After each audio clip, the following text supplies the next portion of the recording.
बहुत बहुत धन्यवाद। आइए मुख्य अतिथि महोदय।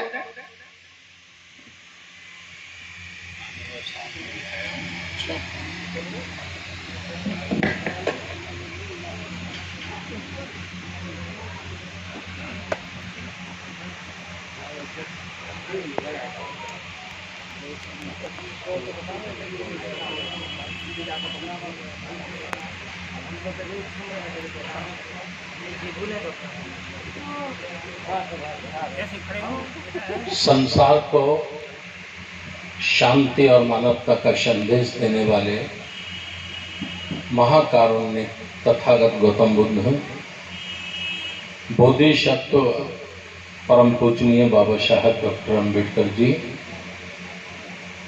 पूज्य संत शिरोमणि कबीर साहब, संत रविदास जी, छत्रपति शाहू जी महाराज, महात्मा ज्योतिराव फूले, बहुजन समाज में जन्मे सभी संत गुरुओं के चरणों में नमन करते हुए आज इस धम्म गोष्ठी की अध्यक्षता कर रहे हमारे पूज्य भंते जी को मैं वंदना करता हूँ।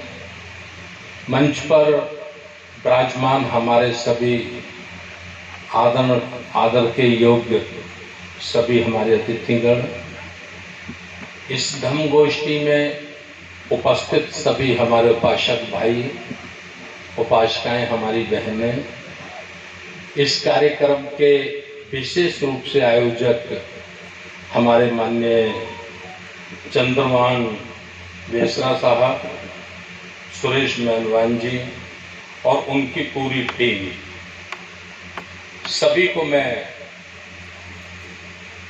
सादर नमोबुद्धाय जय भीम करता हूँ। साथियों, मेरा ललितपुर में पहली बार आना हुआ है। मैं अपनी बात शुरू करूं उससे पहले मैं अपना परिचय, संक्षिप्त परिचय आप लोगों के बीच में रखना चाहता हूं। मैं प्रॉपर आगरा शहर का रहने वाला हूं।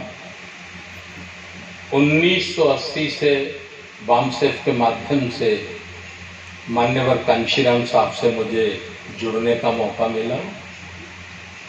मेरे जीवन की सबसे बड़ी धन दौलत ये थी कि मान्यवर कांशीराम साहब मुझे 10,000 की भीड़ में नाम से बुलाते थे।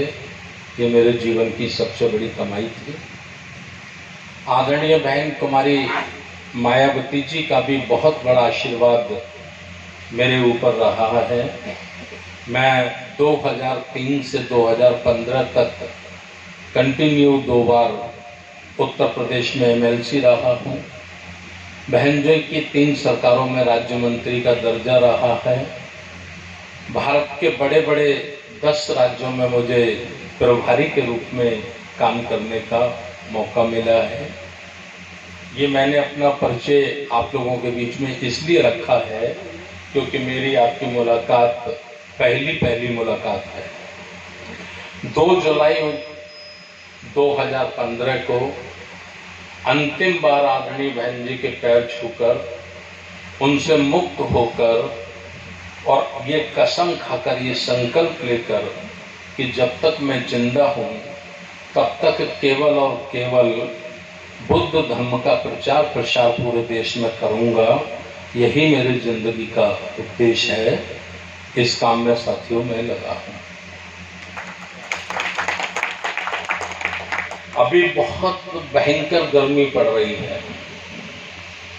परसों 12 जून को दिल्ली में हमारा बहुत बड़ा प्रोग्राम था। जब दिल्ली में मैंने साथियों से कहा कि भाई आप लोग प्रोग्राम लगाइए, तो उन्होंने मुझे कहा सर बहुत भयंकर गर्मी है, 47 डिग्री टेम्परेचर है। मैंने उनको कहा कि जब इतनी बड़ी गर्मी है तो जो सरकारी दफ्तर हैं या प्राइवेट दफ्तर हैं वो तो खाली पड़े होंगे, लोग वहाँ नहीं जा रहे होंगे। बोले नहीं सर, वहाँ तो सब लोग जा रहे हैं। तो मैंने कहा मैं कांशीराम साहब का चेला हूँ कांशीराम साहब कहते थे कि लायक लोग रास्ते ढूंढते हैं और नालायक लोग बहाने ढूंढते हैं। तो लायक बनना चाहते हो कि नालायक बनना चाहते हो? तो उन्होंने कहा सर हम आपका प्रोग्राम रखते हैं, लेकिन वायदा करते हैं कि ये दिल्ली बड़ा शहर है, यहाँ बड़े लोग रहते हैं, 50 लोग हम जुटा पाएंगे। मैंने उनको कहा कि अगर आप 25 भी जुटाएंगे तो मेरा काम चलेगा। लेकिन खुशी की बात है कि 300 से 350 से ज़्यादा पढ़े लिखे प्रोफेसर अधिकारी उस कार्यक्रम में मौजूद थे, जिसमें प्रोफेसर रतनलाल जी भी मौजूद थे, जो अभी अभी जिनको गिरफ्तार कर लिया गया था, जेल भेज दिया गया था। मैंने निवेदन किया चंद्रभान देसरा साहब से, सुरेश नैना साहब से, तो उन्होंने भी कहा कि साहब हम प्रोग्राम करते हैं। और मैंने कहा उन्हें 20-25 लोग बिठा लिए, आप उनके बीच में हम लोग चर्चा करेंगे। लेकिन उन्होंने भी कार्यक्रम को बड़ा कर दिया, पंडाल लगा दिया, मंच लगा दिया, खाने की व्यवस्था कर दी। मैं उनका भी धन्यवाद करना चाहता हूँ। मुझे शुगर और बीपी बहुत ज़्यादा रहता है, उसकी मैं दवाई खाता हूँ, इसलिए गला मेरा जल्दी जल्दी चिपकता है। तो मैं बीच में पानी पीता रहूँगा, तो आप लोग समझे ना कि पानी पीने में लगे विधायक, तो मेरी मजबूरी है।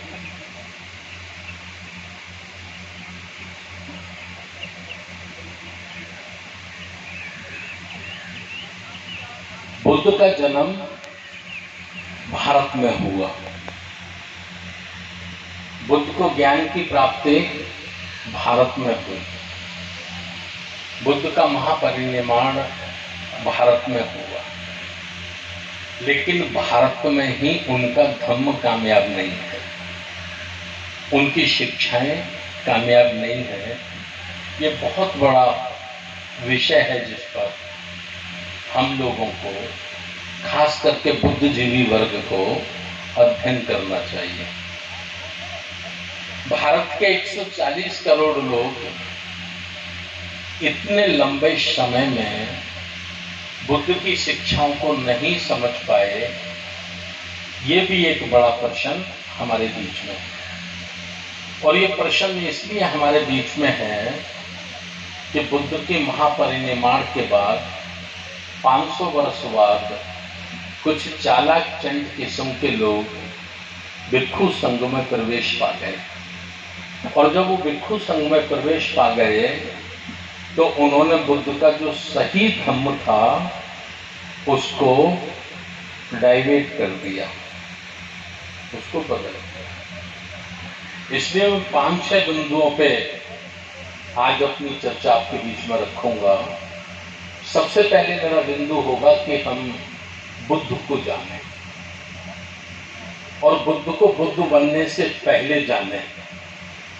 तो बुद्ध को बुद्ध बनने से पहले अगर हम जानते हैं तो वो बुद्ध बनने से पहले एक राजा के पुत्र थे। कपिलवस्तु उनकी राजधानी थी। सिद्धोधन उनके पिता का नाम था। और जब वो छोटे थे, उनका बालापन था, तभी से उनका मन बहुत दयालु था। और वो जो अपने राज्य में देखते थे कि एक ताकतवर व्यक्ति कमजोर व्यक्ति का शोषण करता है, उसके साथ अन्याय अत्याचार करता है, उन्हें बड़ी तकलीफ होती थी। एक व्यवस्था देखते थे वो, जो वर्ण व्यवस्था थी। वर्ण व्यवस्था के आधार पर, जाति व्यवस्था के आधार पर कुछ लोग उच्च थे, कुछ लोग नीच थे। उनके मन में ये प्रश्न सदैव उठते थे कि भाई ऐसा क्यों है।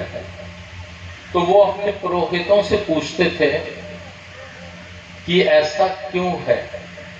एक मनुष्य छोटा है, एक मनुष्य बड़ा है, एक बड़ा मनुष्य छोटे मनुष्य का शोषण करता है, उसके साथ अन्याय अत्याचार करता है। ऐसा क्यों है? तो उनके जो पुरोहित थे उनको जवाब देते थे कि ये ईश्वर करता है, ये ईश्वर की व्यवस्था है।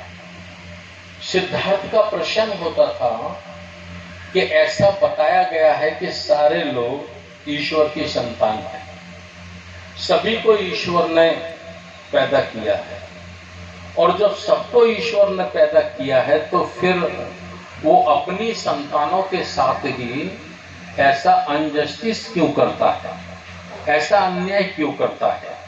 ये प्रश्न सिद्धार्थ जब बालक थे, छोटी उम्र उनकी थी, तभी उनके मन में उठा करते थे। उनके पुरोहित उन्हें कहते थे कि ये इनके पूर्व जन्म का कर्म है, पिछले जन्म में इन्होंने दुष्कर्म किए हैं, इस कारण ईश्वर ने इनको इस जन्म में सजा के रूप में इनको शूद्र अछूत पैदा किया है, इसलिए इनकी ये दशा है। सिद्धार्थ के गले ये बात नहीं उतरती थी और वो बड़े चिंतित रहते थे। ये सब रहते रहते उनकी उम्र 21 वर्ष हो जाती है और साख्य संघ में वो साख्य संघ के सदस्य नामित हो जाते हैं। जैसे आज एमएलसी बनते हैं या राज्यसभा बनते हैं, उस प्रकार से साख्यों का एक संघ था और शुद्धोधन उस संघ के सबसे बड़े अध्यक्ष थे, राजा थे। तो वो साख्य संघ के सदस्य नामित हो जाते हैं और एक घटना उनके जीवन में होती है। वो घटना होती है एक रोहिणी नदी को लेकर कोल्हियों में और शाक्यों में संघर्ष की एक स्थिति पैदा हो जाती है। साख्य संघ का सेनापति साख्य संघ की सभा बुलाकर ये प्रस्ताव रखता है कि ये रोहिणी नदी को लेकर बार बार हमारा झगड़ा कोलियों से होता है, तो क्यों ना युद्ध के माध्यम से कोलियों को एक बार समाप्त कर दिया जाए और सदैव सदैव के लिए ये झगड़ा खत्म हो जाए। जब ये प्रस्ताव सेनापति रखता है तो सिद्धार्थ गौतम खड़े होते हैं और खड़े होकर कहते हैं कि मैं इस प्रस्ताव का विरोध करता हूं, मैं इसका विरोध करता हूं। और विरोध के पक्ष में सिद्धार्थ कहते हैं कि एक युद्ध से दूसरा युद्ध जन्म लेता है और युद्ध लड़ने वाले लोग खत्म हो जाते हैं, मिट जाते हैं, समाप्त हो जाते हैं, लेकिन युद्ध कभी समाप्त नहीं होता है। और इससे दोनों ही राजाओं का, कोलियों का और साख्यों का भारी नुकसान होगा, जिसकी क्षतिपूर्ति नहीं हो सकती। मेरा प्रस्ताव यह है, सिद्धार्थ अपना प्रस्ताव रखते हैं कि 2 लोग कोली राज्य से ले लिए जाएं, 2 लोग शाक्य राज्य से ले लिए जाएं, और चूंकि हमारा जो चक्रवर्ती राजा है मगध नरेश, तो एक व्यक्ति मगध नरेश से ले लिया जाए और 5 लोगों की एक न्याय खंडपीठ बना दी जाए और वह 5 लोग जो फैसला करें वो दोनों राज्यों को मान्य हो। ऐसा करने से समस्या का समाधान बिना युद्ध के किया जा सकता है। तो उनके प्रस्ताव पर जब वोटिंग होती है तो वोटिंग में सेनापति विजयी घोषित हो जाते हैं और सिद्धार्थ भारी बहुमत से पराजित हो जाते हैं। बड़ा समर्थन सेनापति को प्राप्त होता है, लेकिन उस वक्त ऐसी व्यवस्था थी, लोकतंत्र नहीं था लेकिन गणतंत्र था, कि किसी प्रस्ताव पर अगर किसी का विरोध दर्ज हुआ है तो उसे 3 बार पेश किया जाएगा, 3 बार उसे पेश किया जाता है और तीनों बार सिद्धार्थ उसका विरोध करते हैं। लेकिन विरोध के बावजूद सेनापति भारी बहुमत से विजयी होता है, उनका प्रस्ताव पास हो जाता है, सिद्धार्थ पराजित हो जाते हैं। दूसरा प्रस्ताव दूसरे दिन सेनापति साख्य संघ की सभा में रखता है कि जो युद्ध होगा उसमें पहली लाइन में प्रत्येक राज्य का जो राजकुमार है उसको युद्ध में भाग लेना होगा। तो जब ये प्रस्ताव साख्य सभा में रखा जाता है तो सिद्धार्थ गौतम खड़े होते हैं और कहते हैं कि मैं इस युद्ध में भाग नहीं लूंगा। जब वो ऐसा बोलते हैं तो सेनापति उनको, जब वो साख्य संघ के सदस्य बने थे तो जो उन्होंने शपथ ली थी उस शपथ के बोल उनको याद दिलाता है कि आपने शपथ लेते समय कहा था कि मैं साख्य संघ के हितों की रक्षा करूंगा, और आपने शपथ ली थी कि मैं साख्य संघ के नियमों का पालन करूंगा। आज आप साख्य संघ के हितों से भी दूर भाग रहे हैं, आज आप साख्य संघ के नियमों का भी विरोध कर रहे हैं, और आप चूंकि क्षत्रिय हैं और क्षत्रिय का ये कर्तव्य है कि वो युद्ध करे। सिद्धार्थ कहते हैं कि एक मनुष्य दूसरे मनुष्य की हत्या करे, मैं उसे स्वीकार नहीं करता हूं, मैं इसे मानने के लिए तैयार नहीं। साख्य संघ का नियम था कि जो साख्य संघ में पास हुआ है उसकी अवहेलना करने पर, उसको ना मानने पर 3 प्रकार की सजाओं का प्रावधान था। एक सजा उनमें मृत्युदंड हो सकती थी, एक सजा देश निकाला हो सकती थी, एक सजा उस राज्य का बहिष्कार और उसकी सारी संपत्ति जब्त करना हो सकता था। सेनापति चेतावनी देता है कि याद करो सिद्धार्थ, यदि आप साख्य संघ के नियमों का उल्लंघन करेंगे तो आप भयंकर संकट से आपको जूझना होगा। सिद्धार्थ कहते हैं मुझे मालूम है। सिद्धार्थ सोचते हैं कि अगर मेरे पिता का राज्यपाट छीन लिया गया, उनके खेत छीन लिए गए, तो ये एक बहुत बड़ा अपमान मेरे लिए भी होगा, मेरे पिता के लिए भी होगा। और यदि मुझे मृत्युदंड होता है तो जिस सत्य की बात मैं करना चाहता हूं वो सत्य सदैव सदैव के लिए खत्म हो जाएगा। तो सिद्धार्थ अपनी स्वेच्छा से अपने देश छोड़ने का निर्णय वो स्वीकार कर लेते हैं। लेकिन सेनापति एक शंका रखते हैं, और वो शंका होती है कि सिद्धार्थ जो हमारा मगध नरेश है, जो हमारा सबका राजा है, सम्राट है चक्रवर्ती, वो आपसे बेहद स्नेह करता है, आपको बहुत प्यार करता है, और यदि उसको ये पता चलेगा कि आप इस कारण देश छोड़कर जा रहे हैं तो साथियों के लिए कोई बड़ी मुसीबत खड़ी हो सकती है। तो वो सिद्धार्थ कहते हैं कि सेनापति आप इस बात की बिल्कुल चिंता न करें, मैं स्वयं ये घोषणा करूंगा कि मैं अपनी मर्जी से परिवर्जित होना चाहता हूं, सन्यासी होना चाहता हूं। ये ऐसा कहकर वो राजमहल जाते हैं।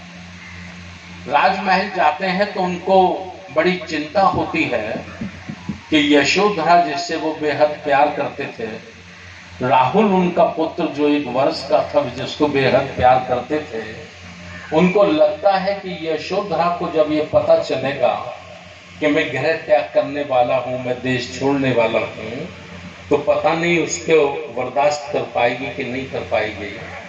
तो बड़े दुखी वो जाते हैं, और जब महल में यशोधरा के कक्ष में वो जाते हैं तो यशोधरा खामोश खड़ी होती है, चुप खड़ी होती है। सिद्धार्थ भी चुप खड़े हो जाते हैं। पति पत्नी दोनों एक दूसरे के सामने खड़े होते हैं और कोई किसी से बोलने की हिम्मत नहीं जुटाता है। तो यशोधरा ही बोलती है, कहती है राज्यसभा में जो कुछ घटा है उसकी मुझे जानकारी है। परिस्थितियां कुछ ऐसी थीं कि आप कर भी क्या सकते थे, परिस्थितियां कुछ ऐसी थीं कि आप कर ही क्या सकते थे। लेकिन जब आपने परिवज्जित होने का निर्णय ले ही लिया है, तो जब तक आप किसी नए पथ की खोज न कर लें, तब तक आप मेरी चिंता और राहुल की चिंता मत करना। मैं ये इसलिए बात कह रहा हूं कि यशोधरा भी अपने दिल पे पत्थर रखकर सिद्धार्थ को विदा करती है। सिद्धार्थ जब जाते हैं कपिलवस्तु छोड़कर, तो प्रजा उनके साथ साथ चलती है। सिद्धार्थ उनको बहुत समझाते हैं, लेकिन प्रजा उनको बहुत स्नेह करती थी, प्यार करती थी। तो काफी दूर तक जब कपिलवस्तु की सीमा आ जाती है, तो सिद्धार्थ उनको रोकते हैं और कहते हैं कि यदि आप मुझसे प्रेम करते हो तो वापिस लौट जाओ, आप वापिस लौट जाओ, मेरे साथ मत जाओ, यदि आप मुझसे प्रेम करते हो।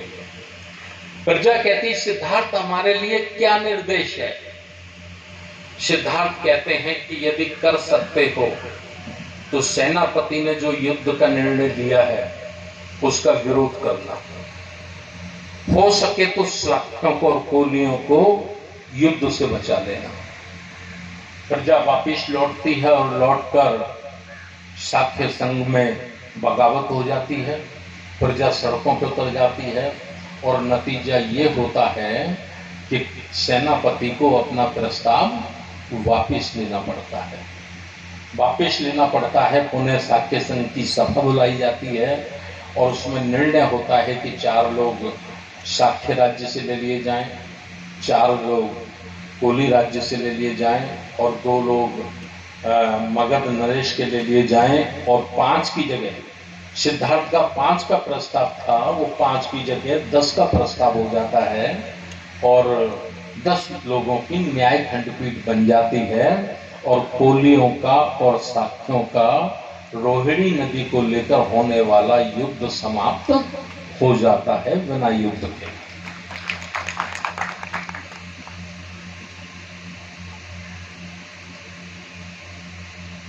पांच साधुओं की मुलाकात सिद्धार्थ से होती है और वो सिद्धार्थ को कहते हैं कि सिद्धार्थ, जिस कारण आप अपना देश छोड़कर आए थे, आप प्रवज्जक बने थे, वो आपकी समस्या खत्म हो गई है, समाप्त हो गई है। कोलियों का शाक्यों का युद्ध टल गया है। अब आपका सन्यासी होने का कोई मतलब नहीं है। आप लौटकर वापस अपने राज्य जा सकते हैं। सिद्धार्थ क्या कहते हैं? सिद्धार्थ कहते हैं ये सही है कि मैंने जब अपना गृह त्याग किया था तब मेरी समस्या बहुत छोटी थी, केवल 2 राज्यों का झगड़ा था।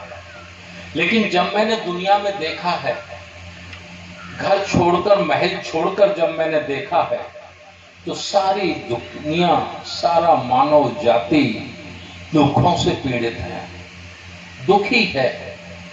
एक मनुष्य दूसरे मनुष्य के जीवन का हत्यारा है।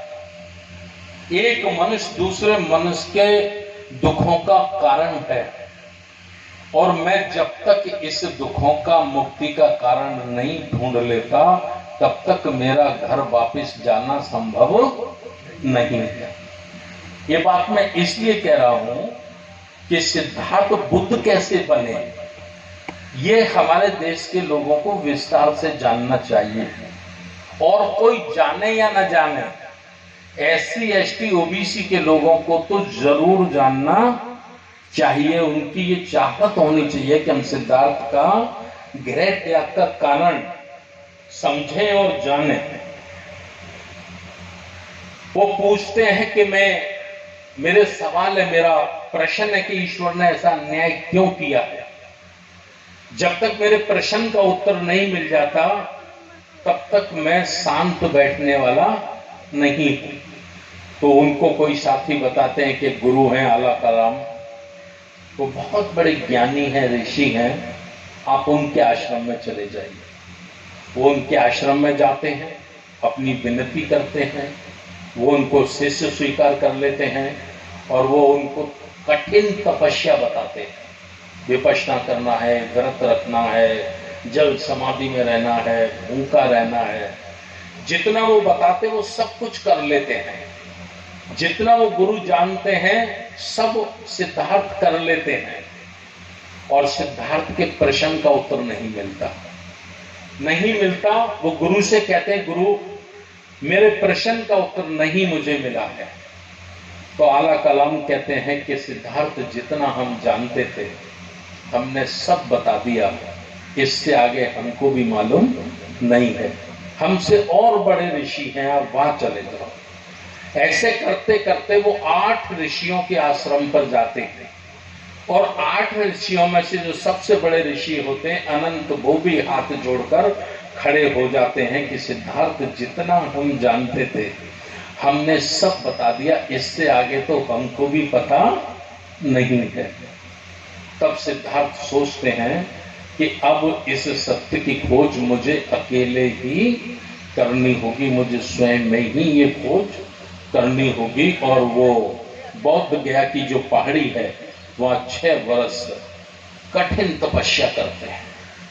इतनी तपस्या करते हैं कि उनका पूरा शरीर जर्जर हो जाता है और वो मरण अवस्था में हो जाते हैं, प्राय मृत अवस्था में हो जाते हैं। लेकिन एक घटना होती है, सुजाता खीर लेके आती है और वो सुजाता की खीर खा लेते हैं, वो व्रत तोड़ देते हैं, और उसके बाद फिर 50 दिन का भोजन लेकर वो पीपल के वृक्ष के नीचे बैठते हैं बुद्ध गया में। और बैसाखी की पूर्णिमा को आज से 2665 वर्ष पहले बैसाखी की रात्रि की पूर्णिमा को उनको बोधि प्राप्त होती है, उनको ज्ञान प्राप्त होता है।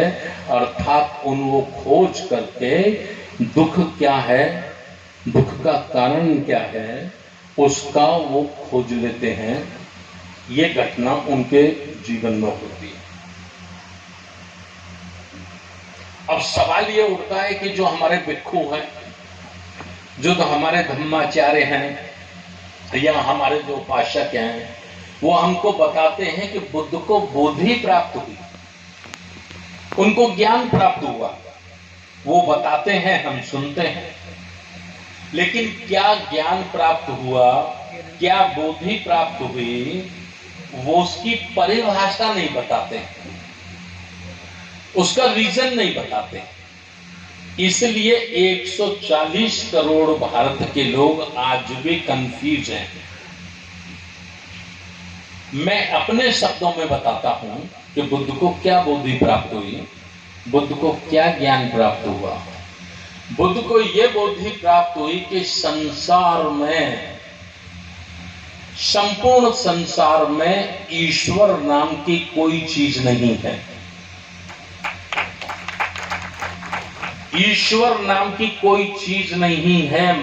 चंद मुट्ठी भर चंट चालाक लोगों ने एक बहुत बड़े समाज का शोषण करने के लिए ईश्वर नाम का भूत पैदा किया है। ईश्वर नाम का भूत पैदा किया है और उसका डर दिखाकर वो एक कमेरे समाज का, एक बड़े समाज का शोषण करता है। ये मैंने अपने शब्दों में कहा है। बुद्ध के शब्दों में क्या है ये? बुद्ध के शब्दों में कहा है कि बुद्ध को जो बोधि प्राप्त हुई वो 4 आर्य सत्यों का उनको ज्ञान हुआ। 4 आर्य सत्य, दुख है, दुख का कारण है, कारण का निवारण है, निवारण का मार्ग है। दुख क्या है? अविद्या। बुद्ध ने कहा अविद्या दुख है, अज्ञान दुख है। अविद्या के कारण, अज्ञान के कारण ये जो मस्तिष्क है, इसकी जो शक्तियां हैं, इसको खत्म कर दिया गया है, इसको समाप्त कर दिया गया है। इसलिए समूचे कमेरे समाज को अंधविश्वास की चाशनी में डुबो दिया गया है। वो जन्म लेने से मृत्यु तक उस अंधविश्वास की चाशनी में डूबा रहता है, उसको सत्य का बोध ही नहीं है, सत्य का उसको ज्ञान ही नहीं है। ये बुद्ध को प्राप्त होता है। जब बुद्ध को ये प्राप्त होता है तो बुद्ध बड़ा अध्ययन करते हैं। उनके एक साथी होते हैं बृहस्पति, उनको कहते हैं कि बृहस्पति, मैंने जो दुख का कारण जाना है, खोजा है, समझा है, क्या लोग उसे समझ पाएंगे? लोगों की आंखों पे तो इतनी मोटी मोटी चादर जमी है, क्या उससे हम लोग हटा पाएंगे, काट पाएंगे? मुझे नहीं लगता कि अंधविश्वास की इतनी मोटी मोटी चादर को हम लोग काट सकें। निर्णय वो लेते हैं कि मुझे उपदेश नहीं करना चाहिए, हताश होते हैं, निराश होते हैं। बृहस्पति कहते हैं कि तथागत, मानव मुक्ति का कारण जो आपने खोजा है, यदि आपने उसका उपदेश नहीं किया तो क्या आप मानव जाति के ऊपर अन्याय नहीं कर रहे हैं? दूसरों ने तो अन्याय किया ही है, ऐसा ना करके आप भी अन्याय कर रहे हैं। बुद्ध कहते हैं बृहस्पति कैसे होगा, संभव कैसे होगा, लोग कैसे ये उजाले को, प्रकाश को समझ पाएंगे? तो बृहस्पति कहते हैं कि बुद्ध, कुछ लोग ऐसे भी हैं जिनकी आंखों की रोशनी की चादर बहुत कम है, कोशिश की जाए तो उनकी चादर काटी जा सकती है और उन्हें अंधेरे से उजाले में लाया जा सकता है, उन्हें लाया जा सकता है। बुद्ध कहते हैं कि ये बड़ा काम है। ये अंधविश्वास और पाखंड, अविद्या जिसने पैदा की है, वो बहुत ज्ञानवान है, पढ़ा लिखा है, चालाक है। ज्ञानवान होता, बुद्धिमान होता, चालाक होता तो भी बड़ी समस्या नहीं थी। बहुत बेईमान है, षड्यंत्रकारी है। ऐसे लोगों से मुकाबला करना एक कठिन काम है। मैं अकेला कैसे कर सकता हूं? बृहस्पति कहते हैं कि बुद्ध, कुछ ऐसे लोग हैं जो सत्य और प्रकाश को समझ लेंगे। ऐसे लोगों को तैयार करके हम मानव जाति को दुखों से मुक्त कराने का मार्ग दे सकते हैं। तो बुद्ध भिक्षु संघ का निर्माण करते हैं। भिक्षु संघ का निर्माण करते हैं, बात बड़ी हो जाएगी, मुझे छोटी करनी है।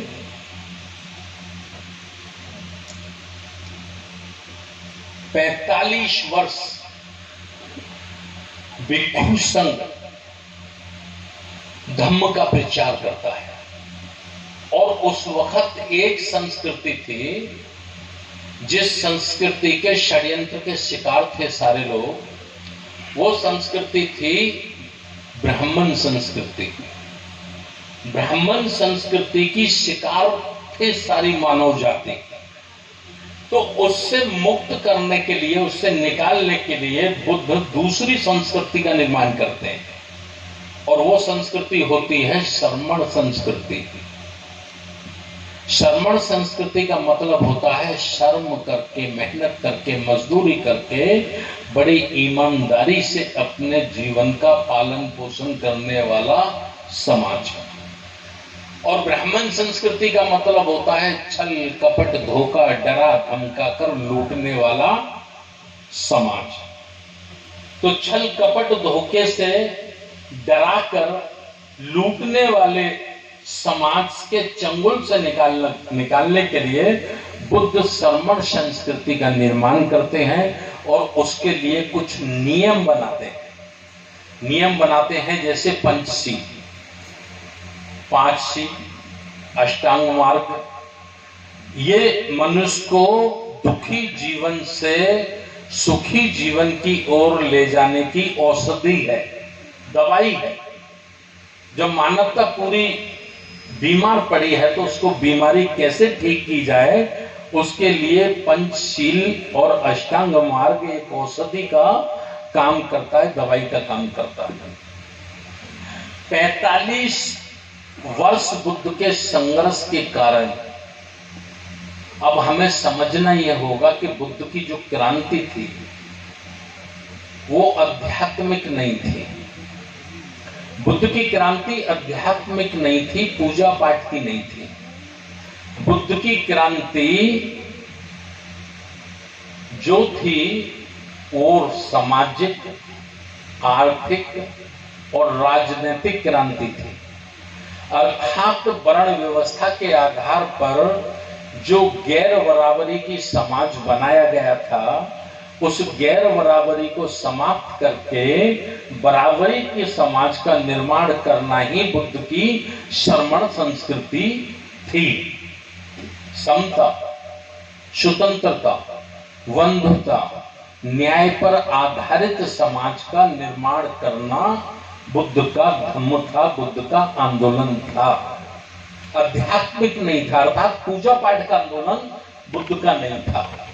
ये जानने के लिए, इसे ठीक से समझने के लिए बाबा साहब डॉक्टर अंबेडकर ने एक ग्रंथ लिखा है जिसका नाम है बुद्ध और उनका धम्म। अगर हम उसे पढ़ेंगे, मैंने जो बोला है अब तक आपके बीच में वो बुद्ध और उनके धम्म का सारांश बोला है, उसकी कुछ बातें मैंने आप लोगों के बीच में रखी हैं। भारत का संविधान कितने दिन में बना? बहुत अच्छा प्रश्न है, बहुत जल्दी लोग इसको सॉल्व कर देते हैं। 2 वर्ष 11 महीने 18 दिन, बहुत जल्दी बता देते हैं। अब यह प्रश्न पूछा जाए कि बुद्ध और उनका धम्म बाबा साहब डॉक्टर अंबेडकर ने कितने दिनों में लिखा, कितना समय लगा, तो मैं नहीं समझता कि पूरे देश में 100 लोग भी बता पाए, क्योंकि हमने इस ओर आज तक ध्यान दिया नहीं है। बुद्ध और उनका धम्म लिखने में बाबा साहब डॉक्टर अंबेडकर को पूरे 5 वर्ष लगे। इतना समय क्यों लगा बाबा साहब को? इसलिए बाबा साहब को इतना समय लगा, बाबा साहब जानते थे कि मैं जो धम्म लिख रहा हूं ये दुनिया के लोगों की नजर इस पर होगी। जापान के लोग, थाईलैंड के लोग, बर्मा के लोग, श्रीलंका के लोग, संसार के लोग इसको अध्ययन करेंगे। यदि कोई शब्द, कोई लाइन मुझसे गलत लिख गई तो वो नजीर हो जाएगा पूरे देश में। इसलिए भूले से भी कोई गलती कम से कम इस बुद्ध और उनके धम्म में नहीं होनी चाहिए। तो ये बाबा साहब डॉक्टर अंबेडकर ने हमको दिया, जिसे पढ़ने से हम ये सत्यता जान सकते हैं। बाबा साहब ने उस पर ये स्पष्ट किया है कि 5 वर्षों के बाद 1000 वर्ष का समय होते होते कुछ नकली लोग भिक्षु संघ में सम्मिलित हो गए, चीवर बदलकर, जो बुद्ध के धम्म को नहीं चलने देना चाहते थे, या जिनका बुद्ध की धम्म के कारण रोजी रोटी समाप्त हो गई थी, उनकी व्यवस्था खत्म हो गई थी। ऐसे लोग छल कपट धोखे से उस संघ में प्रवेश पा गए थे और उन्होंने उसकी धीरे धीरे करके अनुकरणीय धम्म को उन्होंने पूजनीय बना दिया। किसी आंदोलन को समाप्त करना है प्रोफेसर साहब, तो उसको पूजनीय बना दो, उसके पूजा पाठ में उसको खत्म कर दो, वो समाप्त हो जाएगा धीरे धीरे। ये सब होता है।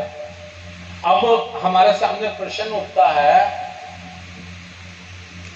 कि जो सामाजिक, राजनीतिक, आर्थिक परिवर्तन के लिए